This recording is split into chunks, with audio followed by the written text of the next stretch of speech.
Welcome to the Ultra League edition of the Halloween Cup, and I'm running Giratina with double Steel Boys in the back. I'm running the Dragon Breath Giratina, which I'll later switch out to Shadow Claw, and I have Genesect Chill with the Ice type move, and an Escavalier as the closer in this team. Fire types are absolutely rare in this meta, so that is why I feel quite safe running this backline.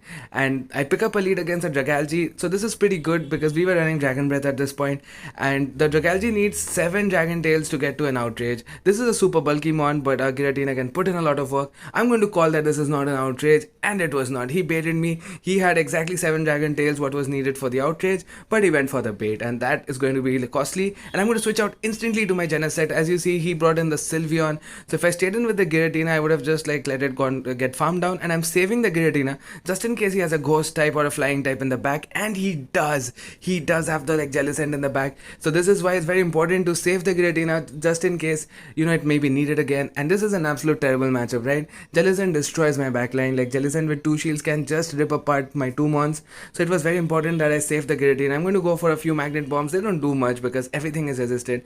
Magnet Bomb, the Ice Blast, whatever we have, every single move is resisted. So I'm just going to go for as much chip damage as I can. The Jellicent farms us down, and that's not looking great. He's almost at 100 energy. I'm going to bring in the Giratina, force him to throw a Shadow Ball, because if he goes for a Bubble Beam, that's not going to take us out. I'm expecting a snipe, yes, and he tries to snipe me. I was very careful of that. I bring in the Escaf. Frankly, I could have gone for 2 shield flex at this point, but I just played it safe and shielded this move. And I'm just going to farm him all the way down. The opponent knows there's nothing he can do. I've loaded energy on Escaf as well as on my Giratina, and he concedes the match. That was a great game, and I went pretty positive with this team. I went mostly positive. I think I went 3-2, 4-1 and 3-2 again. So pretty good results in the first 3 sets of playing this team, and I wanted to share it with you guys because it's a no Excel team, right? There's so many bulky mons, like you saw the Dragalge. Those are fully Excel, but okay, so this is a very close matchup. Pick up a lead against a Trevenant, and he needs 7 to get to the Shadow Ball. I'm going to respect it even though I was scared of getting baited. I shield last second, and it's a bait. I should have trusted my gut. I'm going to go for the Dragon Claw. I don't have the Shadow Sneak, but he doesn't know that, so he gives us a shield, and we CMP tie. This can be a Shadow Ball. Again, I'm going to shield here because my backline is pretty weak to the Ghost Tree, especially Escavalier, so I really want to get rid of this, and I'm not expecting 2 more Ghosts in the back, so I'm feeling quite confident going down Sheens just to take this guy out. And I'm going to instantly save switch to my guy, the Steel Boy, because like I said, this is an ABB team. I need to play it correctly. It's going to be a Dark Pulse probably, or a Foul Play. This is it's a Foul Play. It does quite a bit of damage, and I'm baiting her with the Magnet Bomb. Honestly, it's a little risky. I should have gone for the Ice Beam, the Ice Blast, because I can only get to 1 move at that point. And he makes a beautiful catch on his Nidoqueen, but that's absolutely fine because Nidoqueen is also quite bad. So I'm going to go for the Ice Blast right now. Let's see if he wants to shield this. If he does not, it's going to boom him. He shields it, and my Switch Clock comes up. I'm going to bring in my Giratina, go for the Dragon Claw. I lose CMP to the Earth Paw. Can we survive this? We survive this with 1 HP and a Dream and get off very important chip damage. And I think now we can I think we can reach the Drill Run, and even if he goes for an Earth Paw, we can survive it and farm the Queen all the way down. So I'm going to come in, tank an Earth Paw and farm him all the way down, but he makes a very interesting play. He's going to save the Earth Paw, and he's going to bring in with the Mandy, trying to cast the Drill Run probably. But that was a great move by him, and we are just going to go for the 100 energy here because we can load a Mega Horn and a Drill Run. We had 100 energy. Mega Horn is going to take out the Mandibles from this point, and the Drill Run is loaded. We easily win CMP over the Nidoqueen, and that's going to be a great game. So this was very careful energy management on my side. If I did not play this correctly, if I did not farm up to 100 energy against the Mandibles, I would have lost the game because the Nidoqueen was already at a move. So very important to keep track of energy and counting moves and everything. I think I'm getting better at it with time. So let's see how these battles turn out. I had a lot of fun, going up against Excel mons like Mandibuzz and Jellicent and, the Dragalges. I faced so many of them, and they had coming out on top. That was super, super satisfying. Pick up a lead against the Giratina. I think that's the altered one, or is it? No, I think that's the origin one. So we do outpace to the Dragon Claw. He tries to make a catch on the Escaf. Good play by the opponent. He was counting my moves, but I hold on to the energy, and this is the best place where I can see Escaf, right? Because Escaf does not have much play against the Giratina. I'm going to go for a couple of Ancient Pass, tank a Drill Run, and try to farm him. But if he's going to reach the second Drill Run, I have to throw a move because I don't want to take 2 Drill Runs. I'll get too low. So this is the first drill run. I was counting his moves and I saw that I cannot farm him down, so I have to throw a Dragon Claw just to take him out at this point. So I'm not expecting a shield, honestly. So he lets it go. He comes back in with his own Giratina, and I'm looking quite happy because now that Giratina is out of the way, my backline looks pretty solid. In comes the Giratina, he throws a move. It's an ominous wind bait, which it is. I can undertap, reach the Dragon Claw. So this was a great play by me because I'm able to reach this. If I overtapped, I would have missed out on the move. And now I'm going to bring in my Icy Steel Boy, and he's going to go for a move. I'm going to shield it, expecting a Shadow Ball, and it was the correct shield. So that would have just almost taken us out because Shadow Ball from the Giratina origin just hits terribly hard. I'm going to go for a Magnet Bomb. He shields that. I'm going to go for another Magnet Bomb before he reaches the Shadow Ball. If he shields this, I'm expecting him to be weak to my Steely Boy. So I'm going to go into my other Steely Boy, and he has his own Steely Boy, the Shadow Scissor, in the back. I can tank a Night Slash. I'm going to farm up to 4 more counters because I don't know if I win or lose CMP. Just farm up enough just before he reaches his next Night Slash, and I'm going to go for a Drill Run. This is going to KO the Shadow Scissor. He's super glassy. And now we can also reach a Drill Run. If this is an Ominous Wind, I'm calling it that it's a bait. Let's see if I'm right. I was right. Again, I undertap, and again, I'm able to get the Drill Run off. So 2 massive calls, 2 massive undertaps, and I'm able to take that game pretty easily. I still have a shield. I still have 2 mons. Well, one is almost dead. But that was a crazy good game, and move counting coming in clutch. And like I said, guys, that this backline is super solid. Unless the opponent has a ghost like Jellicent, Gengar, Giratina, or a flyer like a Crobat, this team is super solid, right? Oh, this is a super spicy opponent. He brings in the Bisharp, and Bisharp is really bad because we can't really touch Bisharp at all. So we have to flip switch however we can, even if we have to go down shields. I go straight for the Techno Plus, that does massive damage. In hindsight, I feel 2 Magnet Bombs will KO him anyway. So I think the better play is to just go for the Magnet Bombs. I'm still not sure, honestly. Let me know in the comment section what do you think is correct. If we need a Magnet Bomb plus an Ice Blast, or if just 2 if 2 Magnet Bombs are enough. This is going to be the second Dark Pulse. I have to take this. I'm not going to give my second shield right now. I'm going to go for my Magnet Bomb. Let's see if he lets it go.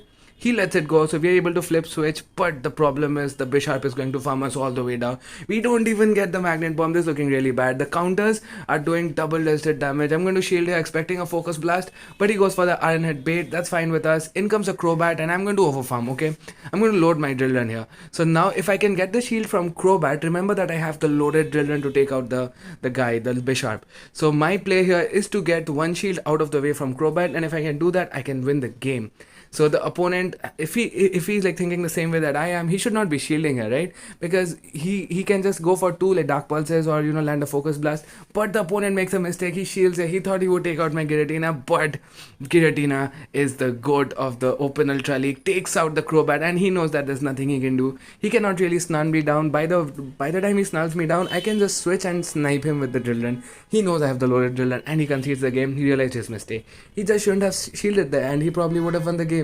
But well, it happens to the best of people. Even I end up making a lot of mistakes like that, so that's fine. We take that win because why not? Let's take the win. And we are up against an Escav, which is amazing because Escav, I really want to see it here on my Giratina, and he's not even switching out, which means he may be like double weak to like Gira in the back. And it's great because my Fury Cutter boy, the Steely Boy, does not do well against Giratina. He brings in his own Giratina. Great catch by the opponent. I had gone for the Ancient Power on the Escav, but he catches it on his Giratina. So great play by the opponent. And he's also running the Poison Spray on his guy, on his Steely Boy. And so I bring in my own Steely Boy, go straight for the Ice Blast, but he shields that, and this can only be a Dragon Claw and Ancient Power. So I'm not really too threatened by that. And I can get another shield here or just take out this big fat monster if I go for the Ice Blast. But I think this is the match where I end up making a mistake. And no, so this is fine. I just went for the Ice Blast. I remember I went for a bait in some match. So I'm able to flip switch, which is amazing. In comes a Muck, and he's able to farm me down. But that's fine because we can bring in our own Escav and save our Giratina for his Escav. So we have alignment, we have shield advantage. So this match is looking pretty good.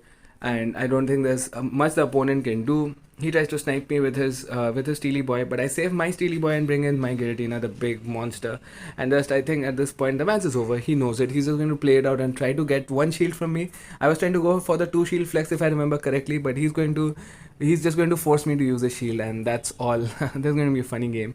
So I can use this time to talk a bit about the meta. Like I'm at around 2500 ELO right now, and I'm really pleasantly surprised to see that there are not too many XLs. I mean, there are Umbreons and the flying Umbreons, and the Jellicents, the Poison Boy, the what do you call it, Drapion. There's so many XL mons out there, but there's still a lot of non-XL mons like these Steely Boys. The meta is full of Steely Boys right now, like Escav, Scizor, the like Genesect, and then there's like Kanto Mark, Alolan Mark, then there's Giratina, Tapu Fini. Someone was running a Galarian Moltres, so a lot of cool legendary mons. So I think this meta is pretty cool. Like honestly, I thought it would be full of bulky XLs, but yes, there are bulky XLs, but it's also well balanced with a lot of legendary mons and some mons that we won't see in any other meta. And that's the whole point of playing a cup, right? So that some other Pokemon can shine. Even I'm thinking of building my Bisharp right now after seeing all these matches. Anyway, let's get into the next match. Pick up a lead against the Scorpion Boy, which is really bad because he's a dark type. So I'm going to save switch to my like Genesect, and this is not a good match. I'll tell you why this is not a good matchup, because 2 crunches basically takes me out, and I can't one-shot him with any move. So in this matchup, it's best to go for the Magnet Bombs because we need 2 moves to KO him. Anyway, as you can see, and there's no way I can win, right? Because he outpaces me. So I'm going to do something crazy, and you'll see what happens. I'm going to try to play out the 2 shield scenario. Both of us are going to shield twice. He's going to get super low, and then what I'm going to try to do is snipe him with my Escape because I have the like counters, right? So I'm going to try to make this play. Let's see if that's possible. This was one of the first times I'm playing this team. I'm going to get his shield here, right? And now he is 2 moves away. So if I can snipe him with 2 counters, 1, 2, but he reaches a move and he reacts fast enough to get off his crunch. Well played by the opponent. The Drapion will like die to the counter that went in. In comes a Scizor. I'm going straight for the drill. I'm going to do massive damage, and this is going to force him to throw his move as well. Now the question is, can he reach 2 Night Slashes? If he can reach 2 Night Slashes, that's going to take out my guy, my Steely Boy. But if I can counter him down, I leave with a drill run, and I'm able to do exactly that. In comes a Mug, I get the drill run off, and this drill run is going to basically close the game because I'm going to do 50% damage now. And now my Giratina can just come in and comfortably take him out. I'm still going to bring in my Steely Boy to force him to throw his energy. I mean, completely unnecessary, honestly. There's no need to do this. I can just come in with my Giratina and win the game. And I can highly recommend this team to you guys, because if you're looking for a no XL team, this is the best team, I feel. One of the best teams, if not the best. But it does require 2 of the less accessible mons. I mean, Giratina is pretty accessible, so I won't call Giratina less accessible. It's already there in the raids. But the Genesect is pretty difficult to get if you have not like caught it before. So instead of Genesect, you can use Scizor, and Scizor is also pretty amazing. You can run Scizor with the X Scissor and Iron Head in this meta. You don't really need the Night Slash if you use it as a safe switch. Pick up a lead against the shiny Giratina running Dragon Breath, and we are running the Shadow Claw. So we do outpace him to the moves, but he does more damage with his fast move. But that's fine. We're going to tank 1 move each, and I'm going to go for another Dragon Claw because I outpace him. I was expecting a shield, honestly, but I was like ready to switch out instantly. It's an ABB team, remember, so I need to draw out the ghost type, the fire type, anything that my Giratina may be needed later for. He throws a move. I'm absolutely fine tanking it here, even if it's an ancient part, just a Dragon Claw. I'm just going to farm him, but he brings in his Steely Boy, and that's fine. Just take a look at how much this does. Spoiler alert, it does 50% damage, and I was so shocked seeing this. I was like, it does 50% damage and it's a resisted move. He's going to take us out here, and that's absolutely fine because I'm hard reading that with Giratina out of the way, my Escav is looking amazing. So I unfortunately CMP died. I was like counting incorrectly. I shouldn't have really done that. I should have thrown my move just 1 turn before, but it turns out to be the good play because I get in 3 or 4 counters worth of energy. And now it's Escav versus 2 mons with 2 shields each. In comes the Alolan Mug, and this is going to get very dicey because he can bait with the poison spray, and if he lands a Dark Pulse, I basically lose because his Giratina is still alive and does a lot of damage. So I'm forced to shield here. He goes for the bait. I should have really called the first one at least, but now it's looking really bad. If he like double baits me, I think he can even win the game. Let's see what happens. It's Escav versus the world. Escav has already gotten 1 knockout. It's 1v3. I shield, and it's another acid spray bait. So this is looking really bad. I have to go for the drill run instantly because the Giratina is close to a move. So I take out the Giratina, and it's a race. Can we reach the drill run before he reaches next move? We reach at the same time. We win CMP, and that's a great game. So the best game saved for the last, and I'll see you guys in the next video.